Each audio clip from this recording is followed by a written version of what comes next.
Bismillahirrahmanirrahim. Assalamualaikum warahmatullahi wabarakatuh.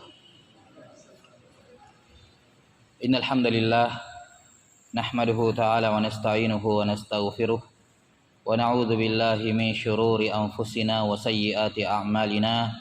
Man yahdihillahu fala mudilla lahu wa man yudlil fala hadiyalah.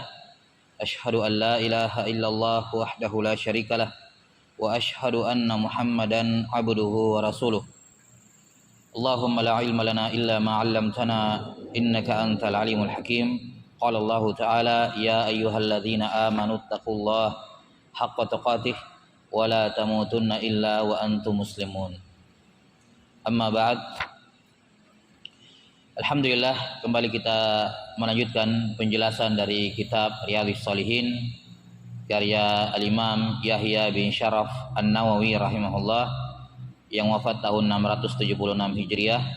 Masih dalam bab yang ke-31, babul islahi bainan nas, bab mengadakan perdamaian di tengah-tengah manusia, di tengah orang-orang yang berselisih.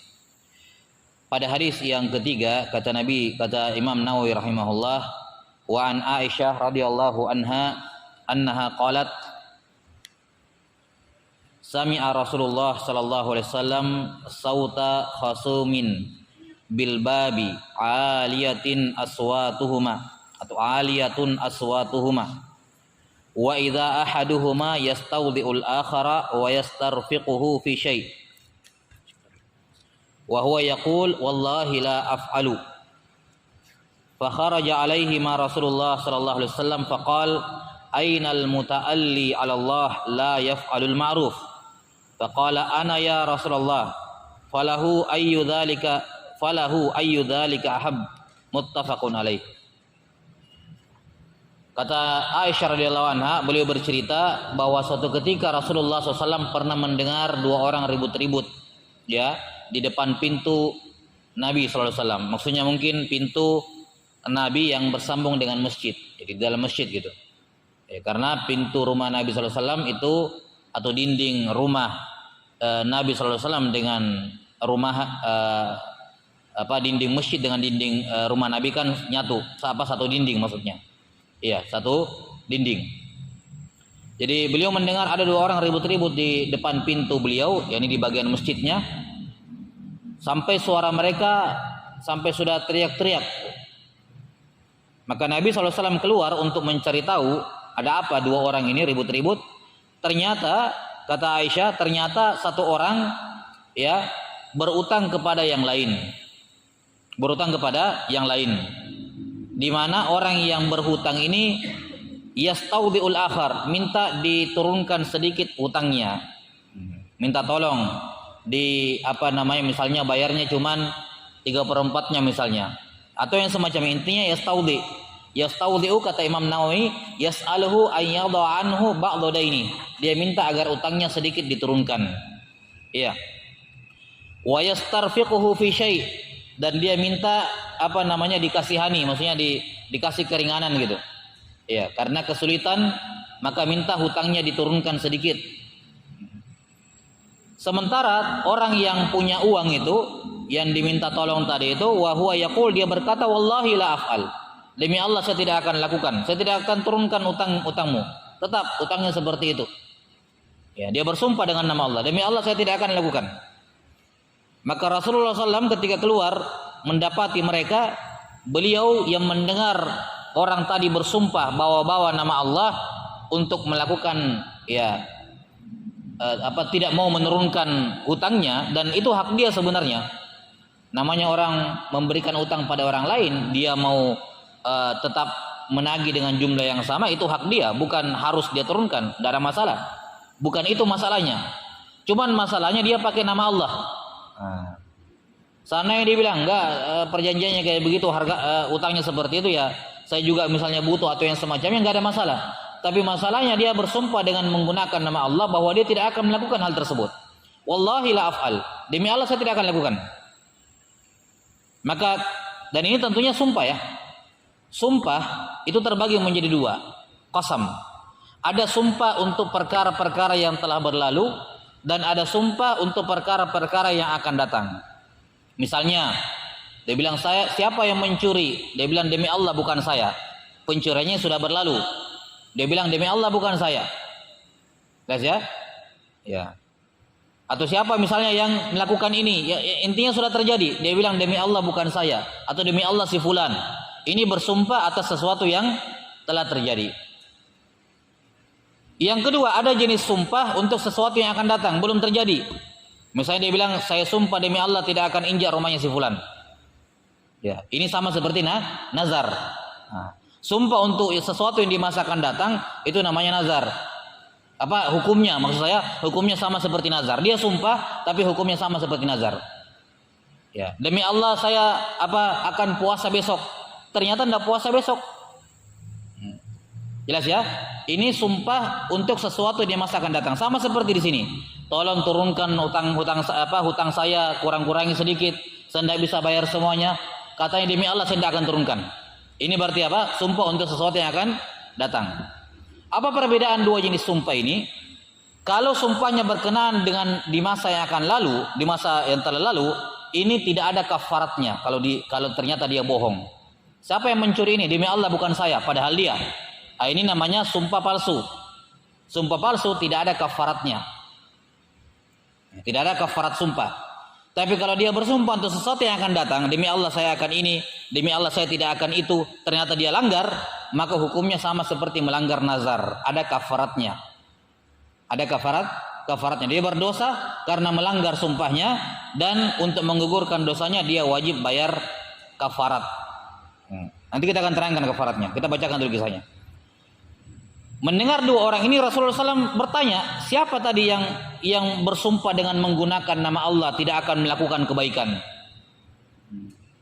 Sudah kita sebutkan sebelumnya bahwa kewajiban bagi seorang muslim ketika pergi menagih piutang, ya, menagih piutang dari orang lain, terus orang lain itu belum bisa bayar, maka kewajiban dia apa?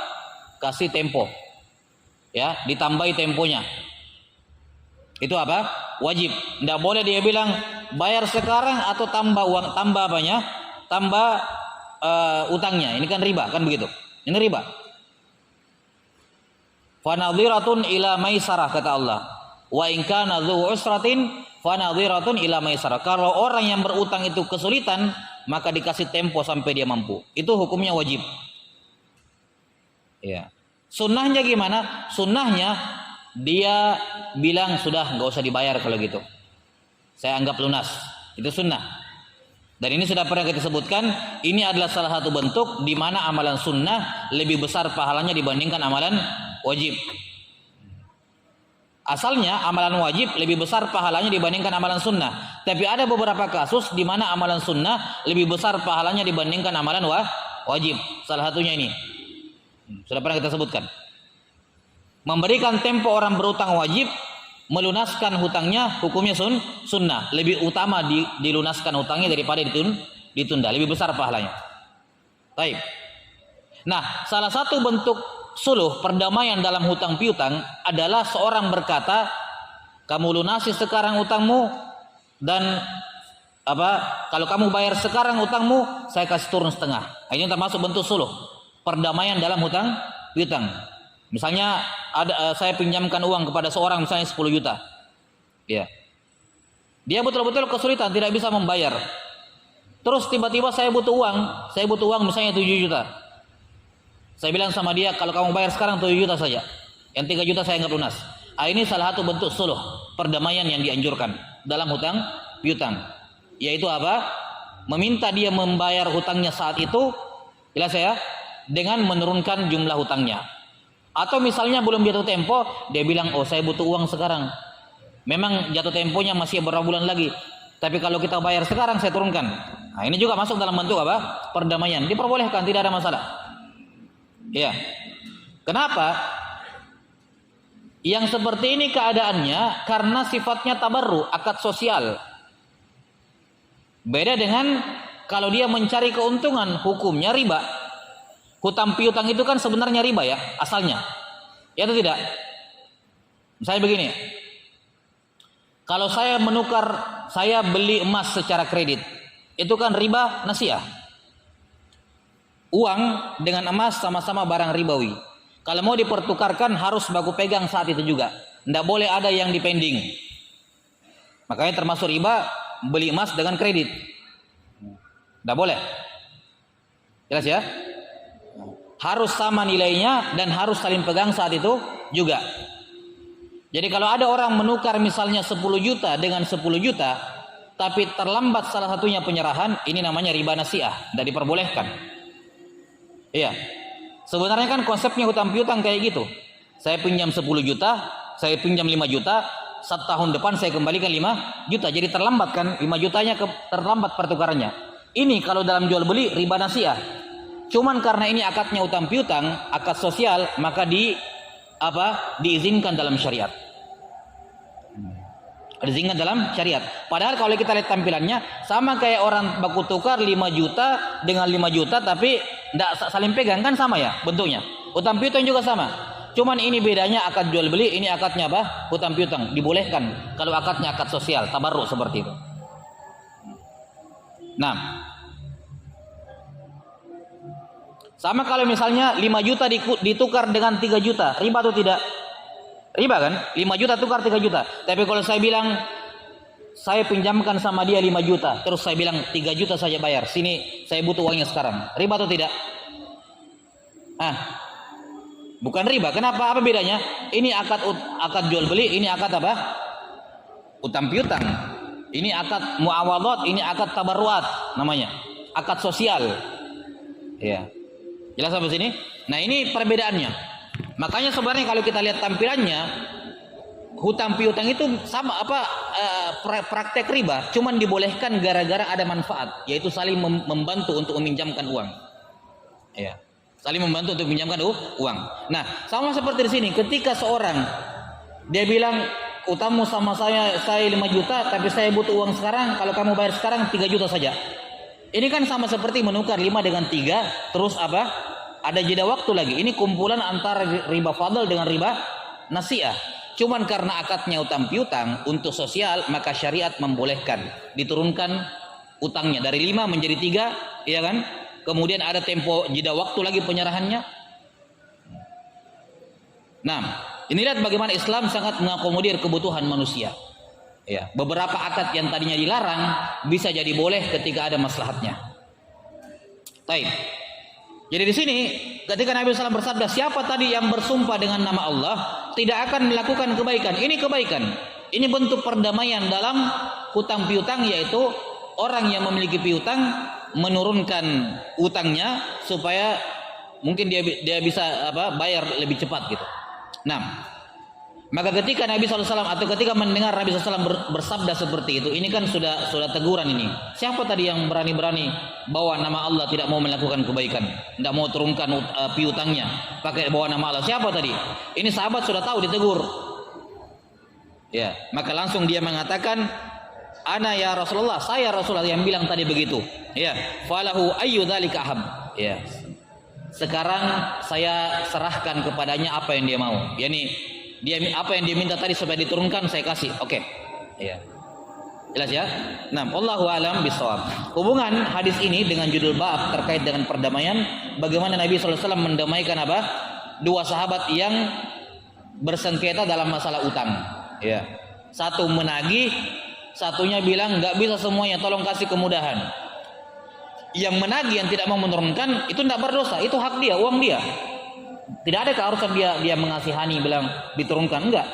Makanya Nabi tidak menyuruh dia turunkan, enggak. Itu hak dia. Nabi cuma menegur kenapa bawa nama Allah gitu aja. Akhirnya dia pun menurunkan.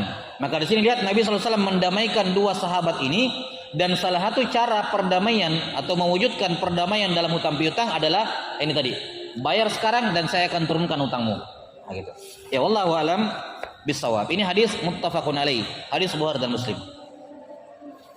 Hadis yang keempat, wa an Abil Abbas Sahal bin Sa'ad As-Sa'idi radhiyallahu anhu anna Rasulullah sallallahu alaihi wasallam balaghahu anna Bani Amr bin Auf kana bainahum syarr fa kharaja Rasulullah sallallahu alaihi wasallam yuslihu bainahum fi unasim ma'ah fa hubisa Rasulullah sallallahu alaihi wasallam wa hanatis shalah fa jaa Bilalun ila Abi Bakrin radhiyallahu anhuma fa qala ya Aba Bakar inna Rasulullah sallallahu alaihi wasallam qad hubis wa hanatis shalah fa hal laka anta umman nas qala na'am in syi'ta fa aqama Bilalun as-salah wa taqaddama Abu Bakrin fa kabbara wa kabbara an-nas wa jaa Rasulullah sallallahu alaihi wasallam yamshi fi as-sufuf hatta qama fi as-saff fa akhadha an-nas fi at-tasfiq wa kana Abu Bakrin radhiyallahu anhu la yaltafitu fi salatihi falamma aktsaran nasu tasfiq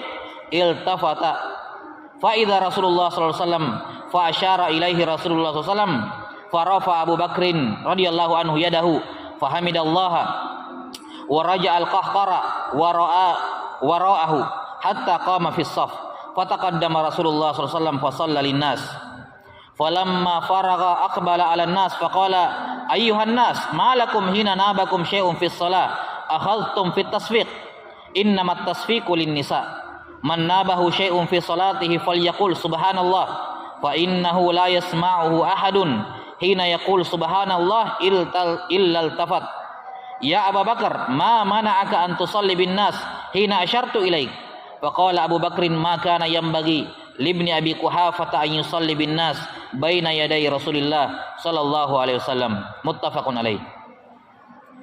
Dari sahabat Sahal bin Sa'ad As-Sa'idi radhiyallahu taala anhu, kunyah beliau Abul Abbas.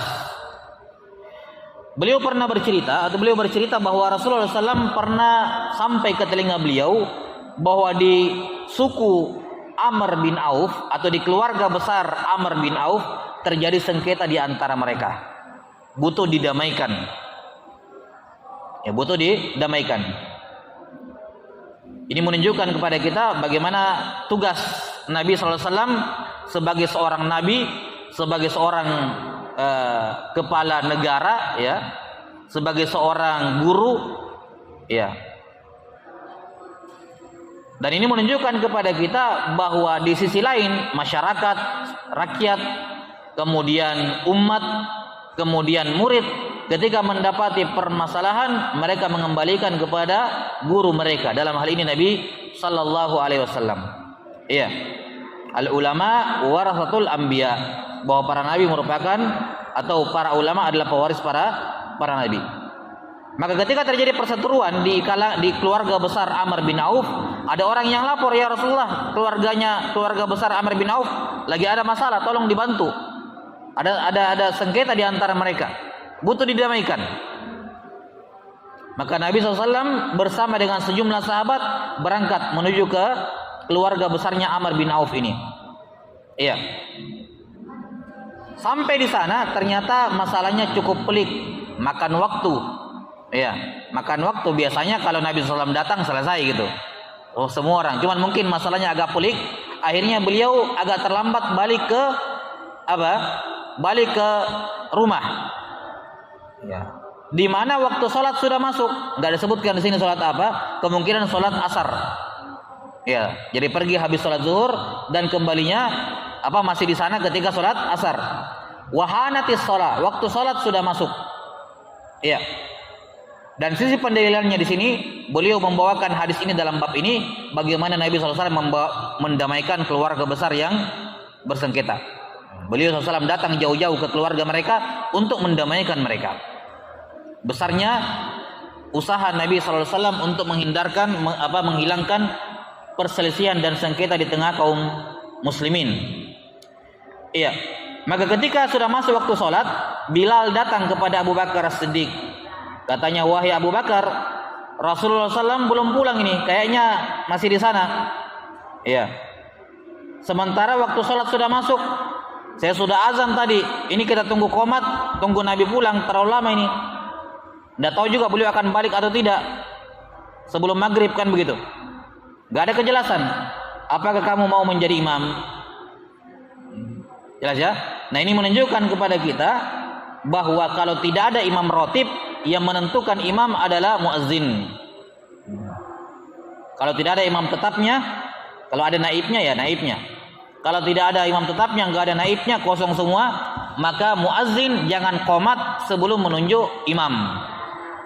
Sunnahnya begitu. Jadi jangan qomat dulu baru baku tunjuk-tunjuk. Iya. Habis apa qad qamatis shalah, Allahu akbar la ilaha illallah, baru baku dorong-dorong siapa ini jadi imam. Kan begitu. Jadi sebelum muazzin qomat, tunjuk dulu atau tawarkan mau jadi imam, bisa jadi imam atau tidak. Kalau sudah ada calon imamnya, baru qomat. Baik, demikian sunnahnya. Kemudian Abu Bakar mengatakan, "Na'am in syi'ta." Iya, kalau kamu mau saya jadi imam, ya saya akan jadi imam. Fa aqama Bilalun as-shalah, maka Bilal pun iqamat. Wa taqaddama Abu Bakrin fa kabbara wa kabbara an-nas. Abu Bakar radhiyallahu an maju menjadi imam dan para sahabat di belakangnya juga ikut bertakbir. Di tengah-tengah salat, tiba-tiba Rasulullah SAW dan rombongan datang. Pulang tepat waktu sampai ke Masjid Nabawi dan mendapati orang-orang sudah sholat. Beliau pun jalan masuk ke masjid, kemudian masuk di tengah-tengah shaf, berjalan di tengah-tengah di antara shaf. Iya. Sampai beliau tiba di posisi yang beliau ingin sholat di situ, berdiri di shaf itu. Iya. Ini menunjukkan kepada kita bahwa kalau sholat berjamaah, sutrah bagi makmum adalah sutranya imam. Sutra imam adalah sutranya makmum. Karena itulah boleh orang itu lewat-lewat di antara shaf. Tidak terlarang. Yang terlarang itu kalau lewat di depannya imam. Karena shafnya atau sutranya imam adalah sutranya makmum. Dan ini ada sejumlah riwayat yang menunjukkan bolehnya berlalu di antara shaf, apalagi kalau ada keperluan seperti ini. Tiba-tiba di tengah-tengah shaf batal wudunya, dia harus keluar pergi wudu, lewat di depannya orang sholat, tidak ada masalah. Tidak ada masalah. Iya. Maka Nabi SAW lewat di antara shaf, kemudian tiba di bagian shaf yang beliau ada beliau lihat kosong di situ, yang memungkinkan bisa di situ, beliau di situ. Nah, kemudian ketika para sahabat makmum di belakang lihat, wah, Nabi SAW datang. Maka dikasih kode Abu Bakar As-Siddiq. Dikode. Tapi kodenya tasbih. Tepuk-tepuk gini. Ya. Jadi sahabat itu rame-rame tepuk-tepuk begitu. Untuk mengingatkan Abu Bakar bahwa Nabi SAW datang. Jadi bukan tepuk begini ya, tapi seperti ini. Ya, kalau memberikan peringatan. Ini pun bagi perempuan. Kalau laki-laki akan diterangkan nanti, subhanallah. Kan begitu. Jadi para sahabat waktu itu belum diajari bagaimana caranya mengingatkan imam. Jadi mereka berinisiatif tepuk-tepuk begini. Jelas ya? Ini belum diajari caranya, baru inisiatif sendiri, tepuk-tepuk. Baik. Kemudian walaupun banyak orang tepuk-tepuk di belakang, Abu Bakar As-Siddiq tidak menoleh sama sekali. Disebutkan keutamaannya Abu Bakar, wa kana Abu Bakrin la yaltafitu fi sholati. Abu Bakar adalah orang yang tidak pernah menoleh kalau sholat. Ya. Ini menunjukkan apa? Ya, menunjukkan khusyuknya Abu Bakar As-Siddiq radhiyallahu anhu dan fokusnya beliau dalam sholat. Terkait menoleh dalam sholat, kalau dibutuhkan hukumnya boleh, enggak ada masalah. Menoleh dalam sholat hukumnya boleh kalau dibutuhkan. Kalau dia menoleh tidak dibutuhkan, hukumnya makruh. Hukumnya apa? Makruh. Apakah noleh ke samping, kanan, atau noleh ke kiri, atau noleh ke atas. Ini semua hukumnya apa? Makruh. Jangan sampai ini, hukumnya makruh. Menoleh artinya wajahnya noleh. Wajahnya tok. Dadanya tetap ke arah kiblat. Kapan noleh dadanya ikut, batal sholatnya. Karena dia menyimpang dari kiblat. Jadi patokannya menghadap kiblat itu dada, bukan muka. Muka boleh kanan kiri, ya. Adapun dada tidak boleh bergeser dari arah kiblat. Kapan noleh ikut dadanya, maka batal sholatnya. Kadang ada orang sholat begini, ya. Ini membatalkan sholat karena dadanya menyimpang dari kiblat. Adapun menoleh dalam sholat, kalau hukumnya tidak dibutuhkan, makruh. Kalau tidak dibutuhkan, tidak ada keperluan, makruh. Tapi kalau ada keperluan, hukumnya mubah. Misalnya seorang ibu sholat, dia taruh anaknya di atas tempat tidur. Pas sementara sholat dia lihat anaknya bergerak, mau ke pinggir, mau jatuh, khawatir jatuh. Dia sesekali noleh begini, lihatin anaknya. Gak ada masalah, itu dibutuhkan. Itu apa? Dibutuhkan. Baik. Nah, sama seperti di sini, imam kalau makmum di belakang ada ribut-ribut, imam boleh noleh, lihat ada apa yang terjadi. Itu dibolehkan. nggak ada masalah. Ya, misalnya imam makmumnya di belakang subhanallah subhanallah, tapi imamnya nggak tahu saya salah apa ini. Akhirnya dia noleh lihat ke belakang. Oh, saya seharusnya duduk misalnya, atau saya seharusnya begini dan begitu. Nah, ini diperbolehkan. Boleh bagi makmum atau imam untuk noleh karena itu dibutuhkan. Nah, karena Abu Bakar As-Siddiq, beliau orang yang sangat khusyuk, sampai orang ribut di belakang juga beliau tidak noleh. Jelas ya, padahal boleh menoleh, boleh dalam keadaan seperti ini. Adapun melirik dengan mata, ini hukumnya mubah, boleh. Ya, melirik, bedakan antara menoleh dengan melirik. Kalau melirik, yakni dengan bola matanya saja, ini hukumnya diperbolehkan. Yang penting tidak memandang kepada sesuatu yang menyibukkan dia dalam salat. Ya. Kata beliau, ketika orang-orang sudah banyak tasfiq, ya, tambah banyak orang, karena ada orang yang beberapa orang begini, Abu Bakar tidak noleh, tambah banyak yang ingatkan, Rasulullah ada di belakang nih, gitu. Tambah banyak, ketika tambah banyak orang yang tasfiq, akhirnya Abu Bakar mau tidak mau sudah terganggu ini ada apa ini? Akhirnya apa? Abu Bakar noleh. Oh, lihat Nabi Muhammad SAW di belakang, beliau pun apa? Mengangkat tangannya, ya, beliau mengangkat tangannya seraya memuji Allah, mengatakan alhamdulillah. Ini menunjukkan tidak batal solat dan tidak memutuskan mualah dalam solat kalau seorang membaca alhamdulillah dalam solatnya. Kenapa? Karena dari takbir sampai salam semuanya tempat zikir.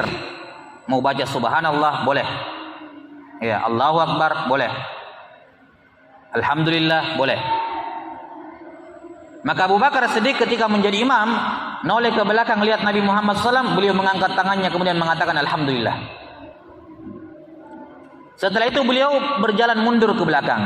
Jadi Abu Bakar dari posisi imam mundur ke belakang sampai berada masuk dalam shaf. Kemudian Rasulullah SAW maju ke depan. Maju ke depan untuk menjadi imam. Kemudian fasalla bin nas. Jelas ya, fasalla bin nas. Maka beliau pun memimpin salat. Setelah selesai salat, Nabi SAW tegur semua. Yang sahabat yang terlalu banyak tebut-tebut ditegur, Abu Bakar juga. Kenapa kamu mundur gitu? Maka beliau menegur, wahai kalian, kenapa kalian kalau ada sesuatu yang butuh diingatkan dalam solat, butuh kalian ingatkan imam kalian dalam solat, kalian bertepuk tangan, tasfiq. Kata beliau, at-tasfiqu lin-nisa. Yang seperti ini tuh untuk perempuan saja. Untuk perempuan saja. Adapun kalian, siapa di antara kalian ya yang ingin mengingatkan imamnya dalam solat, maka hendaknya dia mengatakan subhanallah. Ini 1 dari 5 perbedaan solat laki-laki dengan perempuan. 1 dari 5, salah satu dari 5 perbedaan antara solat laki-laki dan perempuan, yaitu dalam hal memperbaiki imam. Laki-laki dengan tasbih dan perempuan dengan tasfiq. Kata beliau, karena tidaklah imam mendengarkan makmum mengucapkan subhanallah kecuali imam akan menoleh. Lihat ya, kecuali imam akan menoleh. Ini menunjukkan bahwa imam, kalau ada orang di belakang subhanallah terus dia tidak tahu apa salahnya, dia noleh ke makmum supaya dia lihat apa salahnya. Yang bisa diperbaiki gitu. Yang sudah terlanjur ya sudah gitu. Jelas ya? Nah, jadi kalau ada orang subhanallah dia tidak tahu apa salahnya, imam noleh ke belakang lihat ada apa. Itu diperbolehkan. Bahkan Nabi SAW mengatakan, kalau ada imam keliru terus dia dengar subhanallah, hendaknya dia menoleh. Ya Abu Bakar, adapun kamu wahai Abu Bakar, kenapa kamu tidak tetap berdiri di situ sebagai imam? Ketika saya berisyarat. Jadi ketika dia noleh lihat Nabi SAW, beliau mau mundur, Nabi bilang, Nabi kasih isyarat, tetap di tempatmu. Tetap di tempatmu. Jelas ya? Kemudian apa? Abu Bakar tetap mundur ke belakang. Maka apa alasannya Abu Bakar? Ya Rasulullah, kata beliau, tidak sepantasnya anak dari Abu Quhafa, ini nama bapak beliau, tidak sepantasnya anak dari Abu Quhafa menjadi imam bagi orang-orang dan di antara mereka adalah Rasulullah sallallahu alaihi wasallam. Ya, ini adab dari Abu Bakar Siddiq radhiyallahu anhu. Di sini ada salah satu masalah kaidah usuliyah yang penting, yang mana lebih utama mengikuti perintah atau menjaga adab. Nabi bilang begini, tapi kalau dilakukan kita kayak kurang ajar kepada Nabi SAW. Padahal Nabi yang minta ini. Cuma kalau kita lakukan kayak kurang ajar. Yang mana didahulukan? Ikuti perintahnya Nabi atau menjaga adab dengan beliau? Jelas sampai sini? Sebagian ulama mengatakan menjaga adab lebih didahulukan dibandingkan mengikuti perintah. Seperti kata Ar-Ramli rahimahullahu ta'ala. Berdalilkan dengan apa? Kisahnya Abu Bakar. Ini. Nabi bilang tetap di tempat, disuruh. Jangan mundur, tetap jadi imam. Abu Bakar lebih memilih beradab kepada Nabi SAW daripada menjalankan perintah Nabi. Jelas sampai sini pendalilannya? Jelas sekali. Nabi bilang jangan mundur, tetap jadi imam. Ini perintah dari Nabi SAW. Tapi Abu Bakar dalam tanda kutip melanggar itu untuk menjaga adab dengan Nabi SAW. Ini pendapat sebagian fuqaha bahwa menjaga adab lebih utama dibandingkan mengikuti perintah Nabi SAW. Dan sebagian yang lain seperti Ibnu Hajar mengatakan mengikuti perintah tetap lebih utama dibandingkan apa? Mengikuti perintah tetap lebih utama dibandingkan menjaga adab. Ini kaidah penting karena melahirkan beberapa permasalahan. Contoh, ketika kita membaca salawat dalam sholat, Allahumma sholli ala Muhammad wa ala ali Muhammad, kan begitu? Karena itu pengajarannya Nabi Muhammad SAW. Cuman di luar sholat, kalau kita membaca salawat di luar sholat, disunnahkan menambahkan Sayyidina. Allahumma sholli ala Sayyidina Muhammad. Lihat sampai sini, ini mimbabil adab kepada Nabi SAW. Ya, dan lafaz Sayyidina kepada Nabi SAW hukumnya sunnah. Beliau menggelari Hasan Husain dengan Sayyid, menggelari Sa'ad bin Mu'ad dengan Sayyid, mengatakan Fatimah adalah Sayyidah. Ini banyak sekali. Nah, kalau sahabat saja beliau gelari dengan Sayyid, maka kepada Nabi SAW lebih utama. Nah, masalahnya sekarang, boleh enggak saya membaca Allahumma sholli ala Sayyidina Muhammad dalam tasyahud, dalam sholat gitu. Nah, ini dibangun di atas masalah ini. Kalau kita ikuti perintahnya Nabi SAW, maka tidak baca Sayyidina. Kenapa? Karena yang beliau ajarkan tidak pakai Sayyidina. Semua lafaz-lafaz salawat dalam sholat tidak ada kata Sayyidina. Tapi kalau kita mau beradab dengan Nabi SAW, kita tambahkan apa? Sayyidina. Nah, inilah menjadi asal masalah ini. Sebagian ulama seperti Ar-Ramli rahimahullah mengatakan disunnahkan dalam sholat, dalam salawat dalam sholat membaca Allahumma sholli ala Sayyidina Muhammad. Kalau ada yang bilang, tapi kan tidak ada keterangannya. Betul, tidak ada keterangannya, tapi itu adab. Dan adab didahulukan dibandingkan perintah. Berdalil dengan apa? Kisahnya Abu Bakar. Abu Bakar di sini melanggar perintah Nabi SAW untuk menjaga apa? Adab. Sementara sebagian yang lain mengatakan enggak, perintah Nabi tetap didahulukan dibandingkan adab. Maka tidak disunnahkan membaca Sayyidina. Jelas ya? Dan ini pendapat yang paling kuat dalam masalah ini, tidak disunnahkan membaca Sayyidina dalam salawat dalam sholat. Tapi kalau ada yang membaca, dalilnya jelas. Itu diperbolehkan. Jelas sampai sini? Bukan hal yang terlarang kalau ada yang membacanya. Karena dalilnya cukup kuat. Udah, ini terkait dengan hadis yang terakhir dalam bab ini, ya.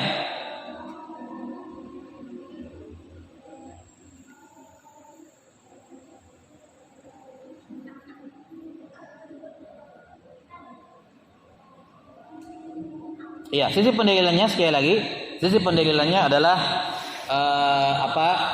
Nabi SAW datang jauh-jauh untuk apa? Untuk mendamaikan para sahabat radhiyallahu keluarga besar Amr bin Auf, ya, radhiyallahu taala anhum ajmain.